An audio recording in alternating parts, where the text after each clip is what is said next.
Welcome back to Mini Boosters. I'm DarcyBits. Today we're using Urza's AI with the prompt Mothers of the Multiverse. You know, in honor of the new set. MOM. This is stupid. Blade Dancer is a 3-mana white 2/2 human soldier.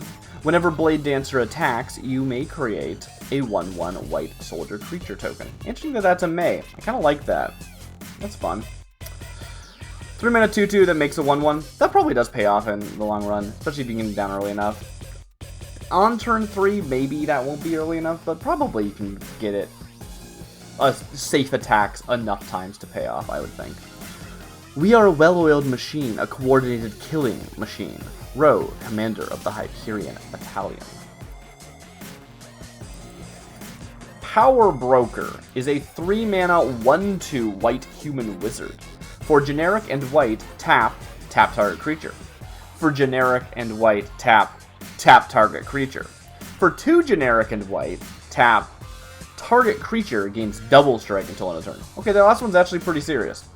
Although, tap downs are really relevant just to have around, so quite happy with it either way. Where the need is great, the wise say no. Where the answer is obvious, the wise say no.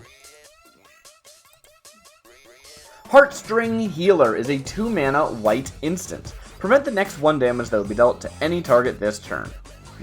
Whatever. As I watched you collapse, I realized how far you'd come. How much I'd come to love you. Brima to Lethar. I don't know who those are. If they're characters from Real Magic. Cool. Mindstalker is a 2-mana 2/2 white human wizard. At the beginning of your upkeep, put a lore counter on Mindstalker. Interesting. Remove 3 lore counters from Mindstalker as a cost. Create a 1/1 colorless servo artifact creature token with flying. So it's a 2-mana 2/2 that makes a third of a 1/1 every upkeep. I mean, there was that Thallid series that has the, gaining spore counters, and then you can spend spore counters to do stuff. The benefit of those is that they interacted with each other. You have, other things adding spore counters, or other things to spend spore counters. Just as its own thing, seems slow. I see things in your mind, child, and I sense things in your heart. Orcus. Melting Ooze is a 4-mana 5/5 green ooze. When Melting Ooze enters the battlefield, if it was the second creature put onto the battlefield this turn, destroy all other creatures. Huh! I've never seen that effect before. If it was the second creature put onto the battlefield this turn. That's cool! What an interesting trigger. I like that a lot. So if for some reason, your opponent had somehow, generated something with, an instant speed token generator or something, then you could play this and destroy the entire board and just leave this left. But even if you're the one who plays the first creature and then you wiped everything, you still wiped the board. Now, it took you 2 spells to wipe the board and 4 mana plus whatever the first thing was. Unless you had some other way of generating, which you could, right? You could have something that generates a token, like we've previously already seen in this pack. But I like it. It's a cool trigger and a decently powerful effect. Yeah. Its molecules intertwine, sometimes melting and sometimes crystallizing. Steel Whiskered Dwarfs is a 4-mana 2/3 white dwarf. When Steel Whiskered Dwarfs enters the battlefield, draw a card. When Steel Whiskered Dwarfs enters the battlefield, discard a card at random. Ooh. Interesting. So it's just a 4-mana 2/3 that it, loots, but badly because it's random discard? Ugh. Why can't we eat them like cows? Why can't we milk them like cows? Vidalcan Miner. So either the Vidalcan Miner is referring to the dwarves, which is weird, or, I mean, they're a miner. Are they talking about rocks? If they're not talking about the dwarves, it's kind of a relevant flavor text to this card, though, isn't it? Zealous Inquisitor is a 4-mana, 2/2 white human artificer. Whenever a creature you control deals combat damage to a player, you may draw a card. Simple effect, powerful effect, we've seen it before, nothing special here. As long as they see me with their commander, they're doomed. Julia Torelli, Novice Gnome Crafter. Ooh, Gnome Crafter. Vidalcan Conjurer is a 3-mana, 2/2 blue Vidalcan wizard. For tap, target creature gets -2, -0 until end of turn. This is the kind of effect that I always, undervalue. This card might be decent, I don't really know. I do not dream of auguring anything. I build it. Heck yeah. Disdainful Reflection is a 3-mana blue instant. Target creature gets +2/+2 until end of turn. It gets -1/-1 until end of turn instead, if it attacked this turn. Huh. Interesting. Attacked means declare as attackers, right? It's like when you attack is when you declare yourself as attacker. If you enter the battlefield attacking, you never attacked.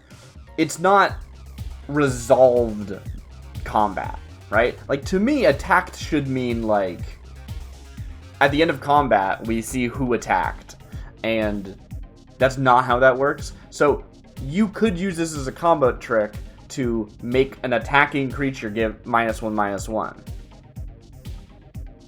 which is kind of cool. And then if you're blocking or something, your opponent's attacking you and you're blocking, you could instead pump your blockers if you have a favorable block instead. This card's kind of flexible, but it is 3 mana. I think it's probably too expensive. I'm impressed no one has been able to come up with that before. Tongarth, she whispers. She whispers. Psychotog, not an Atog. Oh, what a shame. Psychotog is a 3-mana, 1/2 blue human wizard. When Psychotog dies, draw a card. Simple. He is a whirlwind of magic, like no one else. I am not sure what that means for our world, but I can see no harm in learning from him. Via, Witch of Shadowdale.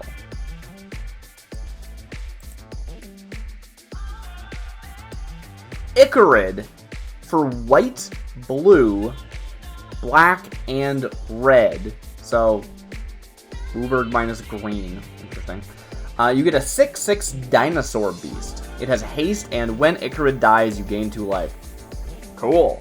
I don't know how much of a tax, the fact that this is a 4-color card really should do on the power level of, cost, but in a pure, just normal numbers magic, 4 mana for a 6/6 with haste seems pretty good, and you heal when it dies, if that matters to you. Cool. If the Predator's skull doesn't fit, a troll doesn't wear it.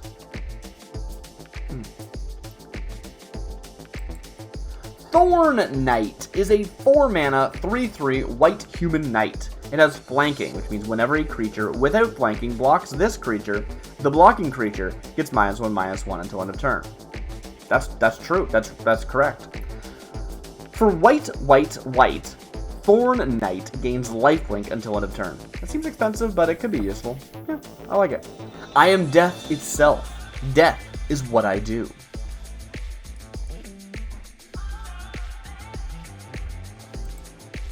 Faith's Fetters is a 3-mana blue instant. Create a 2/2 blue centaur creature token with Defender. Huh. I mean, it's 3 mana for a 2/2, bad, but it's a 3 mana for a 2/2 with Flash. Is that good enough? Probably not, especially with Defender. The lions paced restlessly as their goddess and their daughters walked into the fray.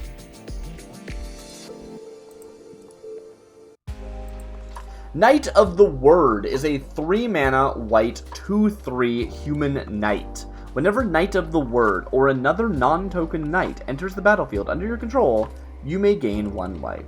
Huh. Cool.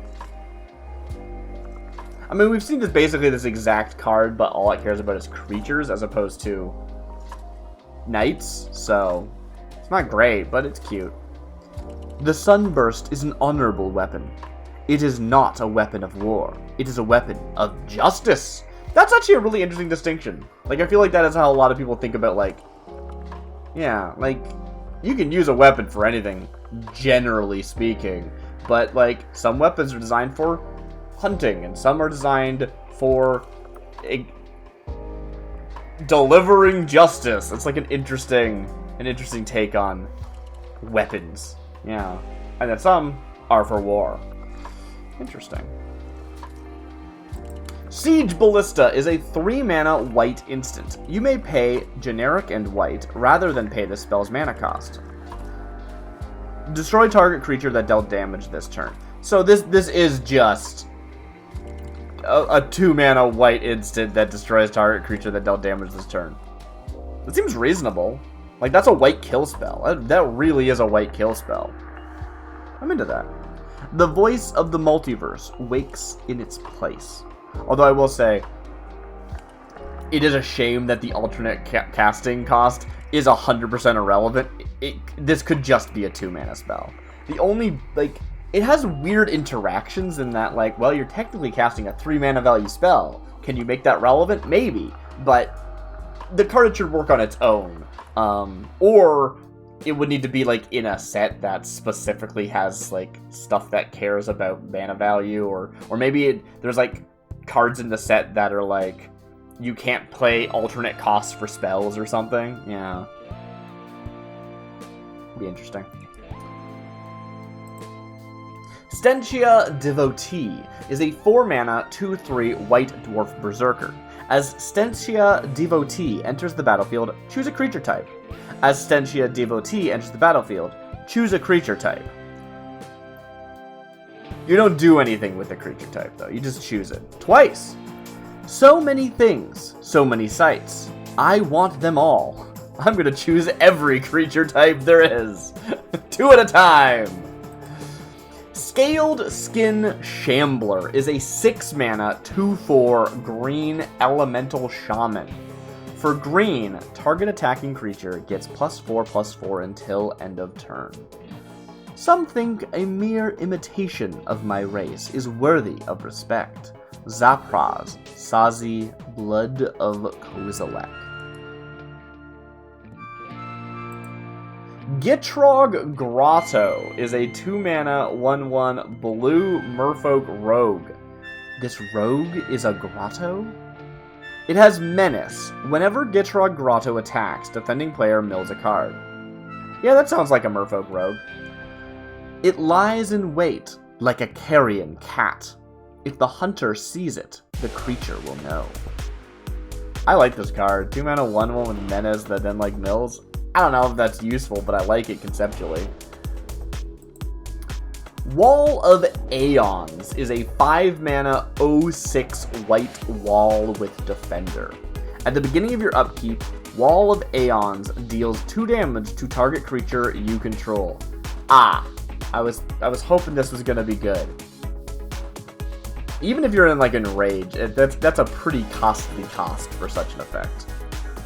When the walls fell, the dragons roared. When the walls fell, the suns rose. When the walls fell, the world was reborn. This should have had an on death. That would be cool, actually. Like a series of walls that have, like, when this dies triggers. I'd be into that. Deathrite Glader is a 2-mana, 2/2 blue Djinn wizard. It has flying. For generic and blue, Deathrite Glader gains Shroud until end of turn. It can't be the target of spells or abilities. Bring back Shroud. Shroud is way more interesting than Hexproof. He was a murderer, a pillager, a fraud, a pedant. He was a hero. Urza's Scrying is a 3-mana white and blue instant. Draw a card. Counter target spell. Alright, yeah, that checks out. Urza is a powerful mage. capable of projecting his will over vast distances. This is true. It's not scrying, though. Then again, I do kind of like the idea of, like, what's better than scrying? Well, drawing a card is just, like, super scrying, right? Instead of putting it on the bottom, you get to draw it. Yeah. Yeah. You could print a draw effect and call it scry. Yeah, when Urza scries, he draws. Well, actually, there's like that actual card that does that, isn't it? There's like a Sphinx. I don't remember what it's called. But yeah, there's a Sphinx that's like, whatever you would scry, draw instead. Brain Teaser is a 4-mana, 1/4 blue human wizard. For tap, target player discards a card. Activate only as a sorcery. Huh. I mean, that's a repeatable discard without it costing you cards in your own hand.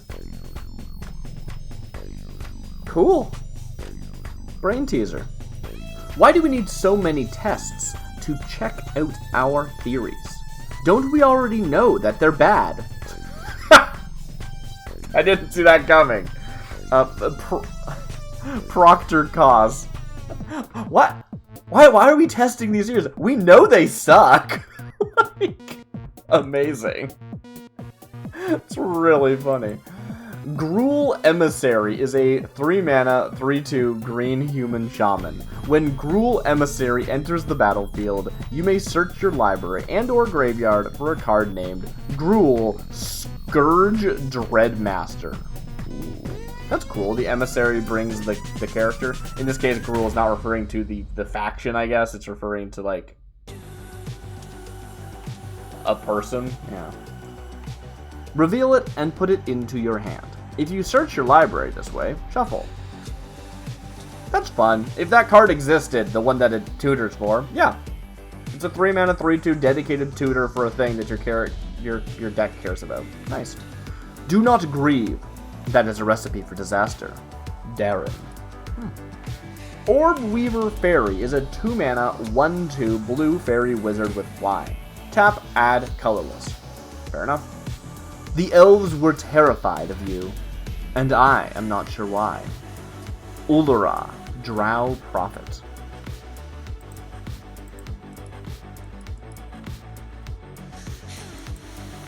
Tempest of Souls is a 4-mana, 2/2 blue human wizard. When Tempest of Souls enters the battlefield, it deals 3 damage to each opponent. The god of the eternal tempests alone know the price of his power. Deathcrafter Beast is a 4-mana, 3/3 green beast. Whenever another creature dies, you may put a +1/+1 counter on Deathcrafter Beast. Nice! Yeah, it's a 4-mana, 3/3 that grows. Cool. A masterpiece of living death. A triumph of flesh and fury. Endeavor Researcher. Endeavor Researcher. That makes me think of, like, a faction named Endeavor. You can imagine, like, a company calling themselves that. Yeah, we're Endeavor. That's pretty real. Marrow Regerie is a 5-mana, 3/3 blue merfolk.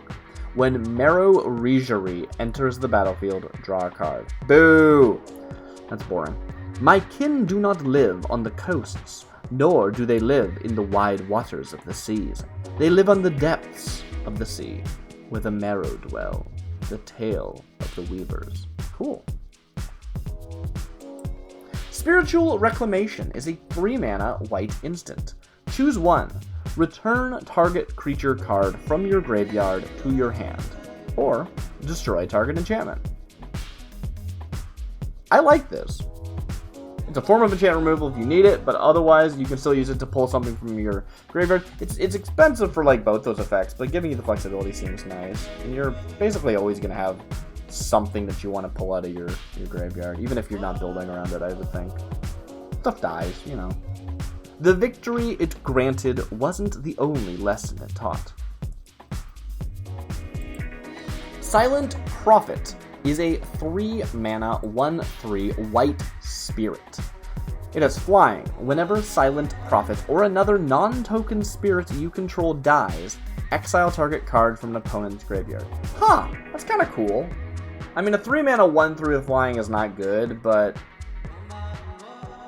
I am not a, like, big graveyard hate player, I see the value in it, but it can't advance my own game state. It just slows down my opponent, and my opponent might not care. So I tend to just not, you know.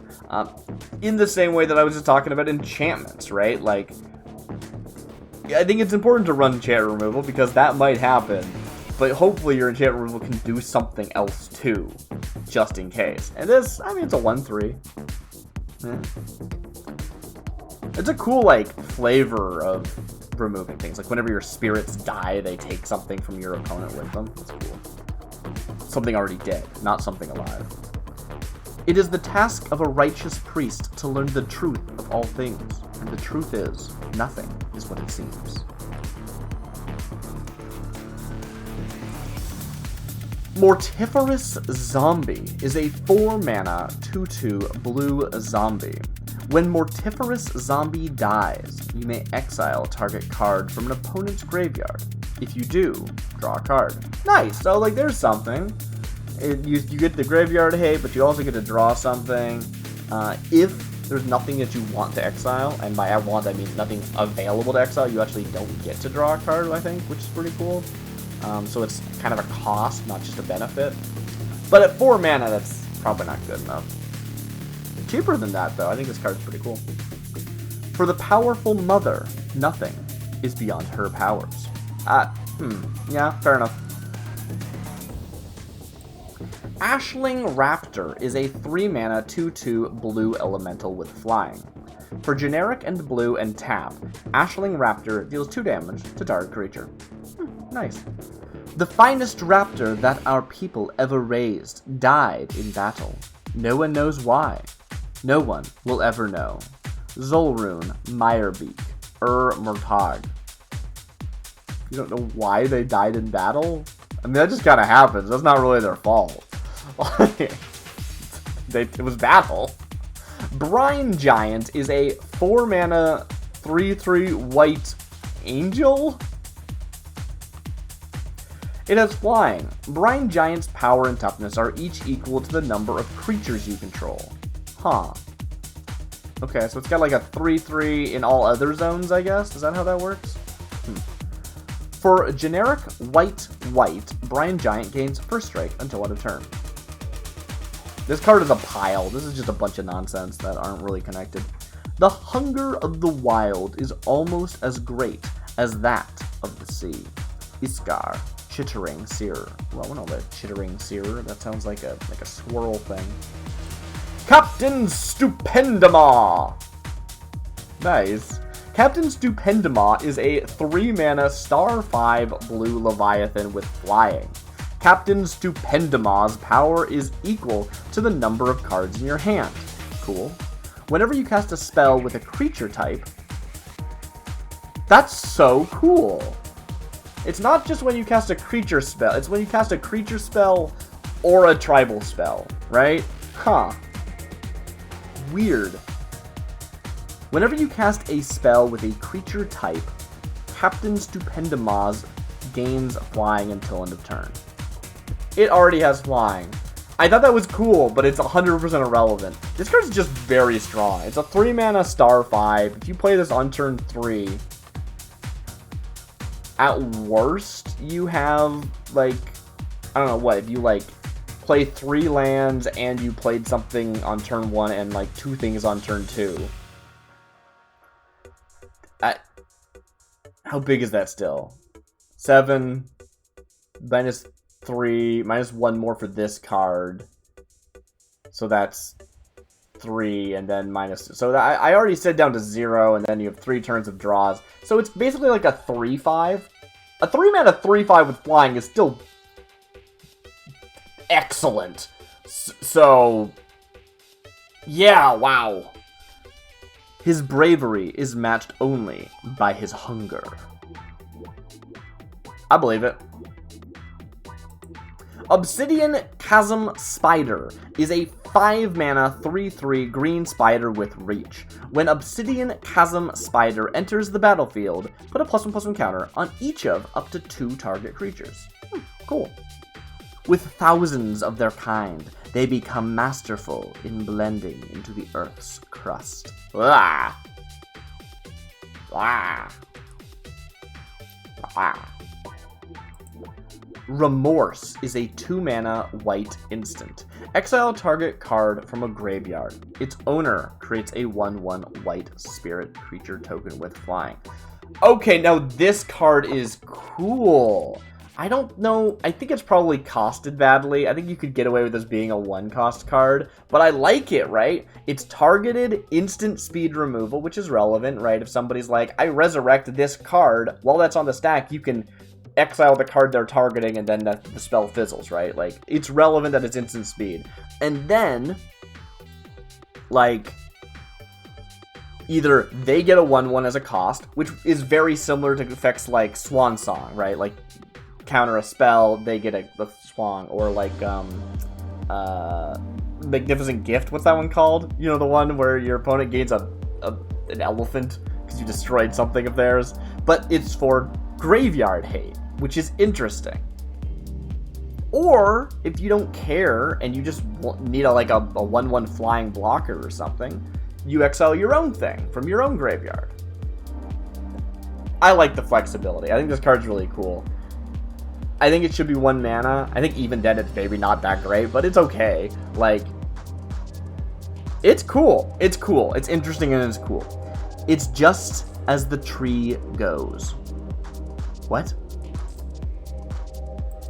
Carrion Griffin is a 5-mana 4/4 white griffin with flying. Whenever Carrion Griffin deals combat damage to a player, you may exile the top card of your library.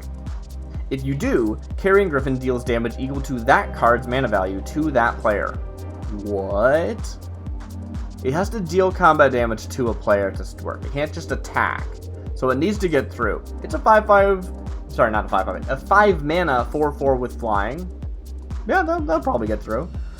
Gets through, hits for 4 damage, then you exile the top card of your library and do an additional X damage.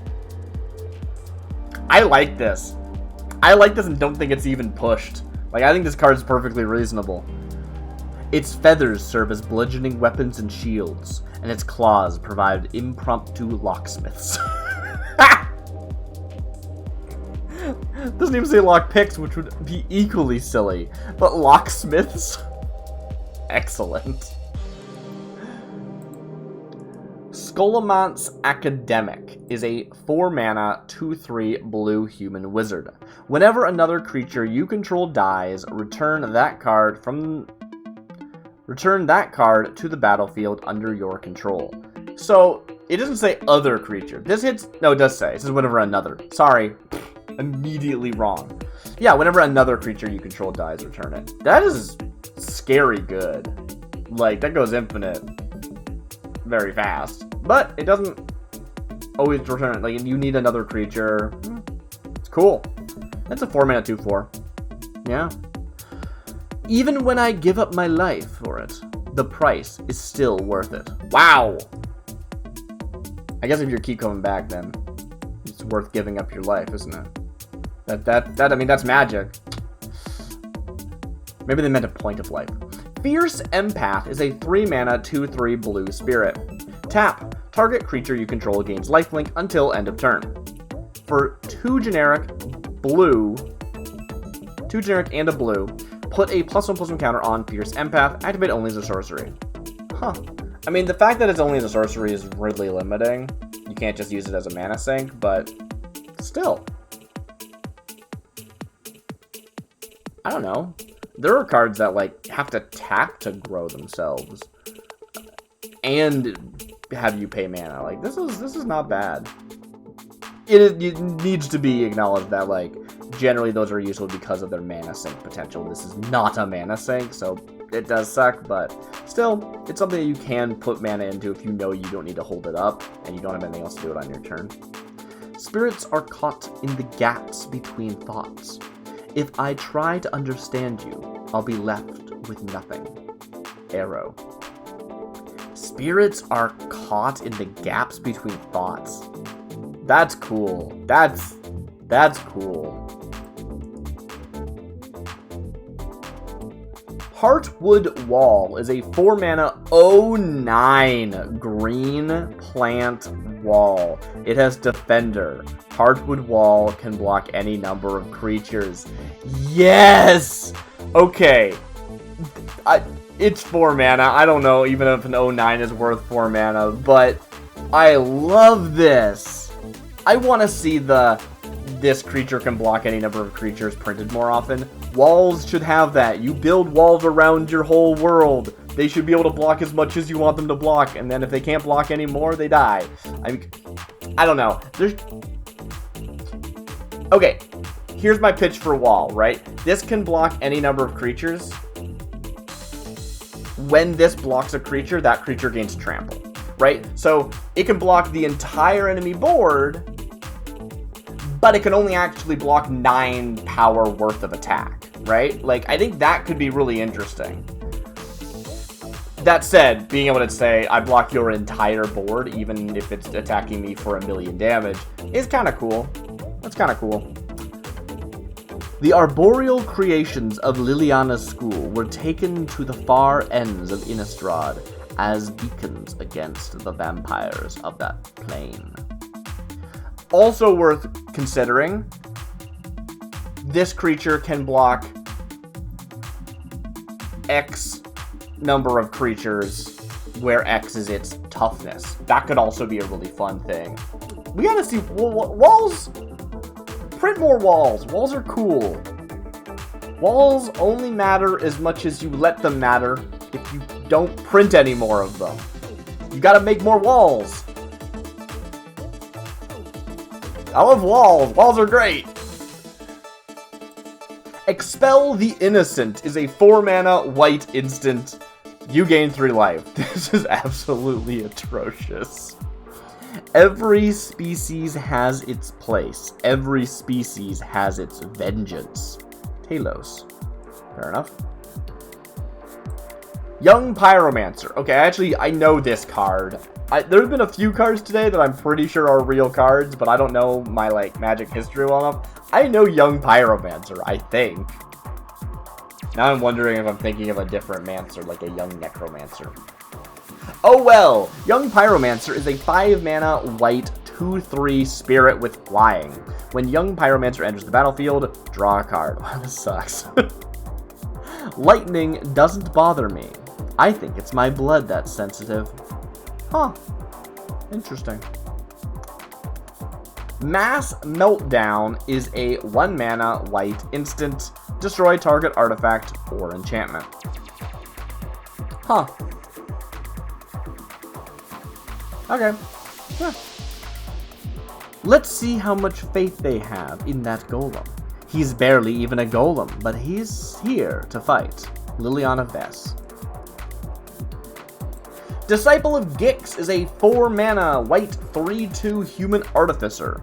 When Disciple of Gix enters the battlefield, if you cast it from your hand, create a 2/2 colorless servo artifact creature token.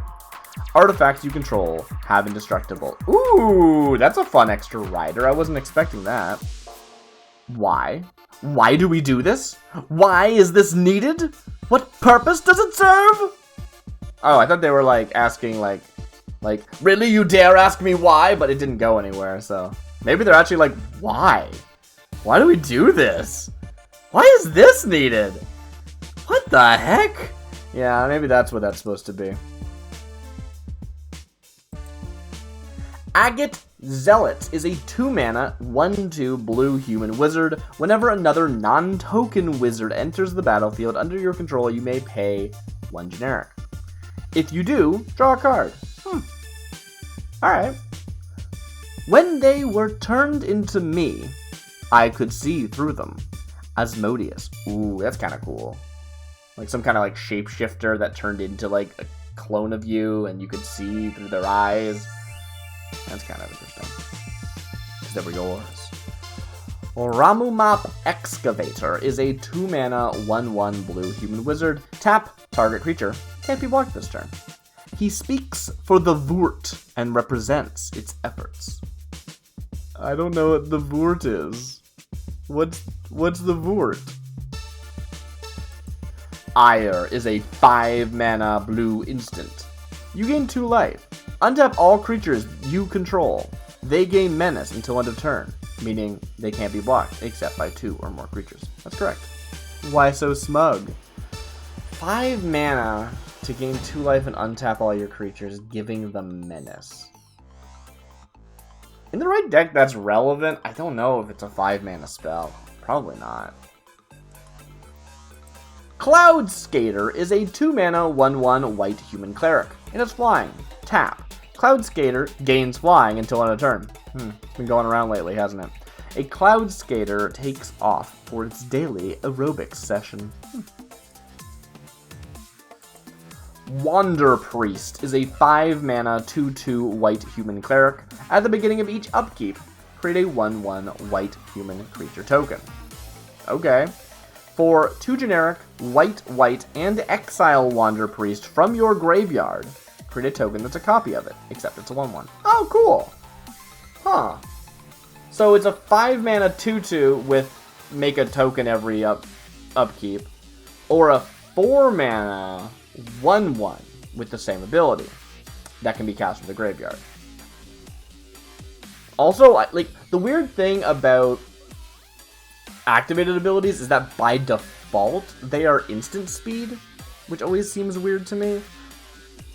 So if you get this in the graveyard, this is a 4 mana 1/1, like with flash, effectively.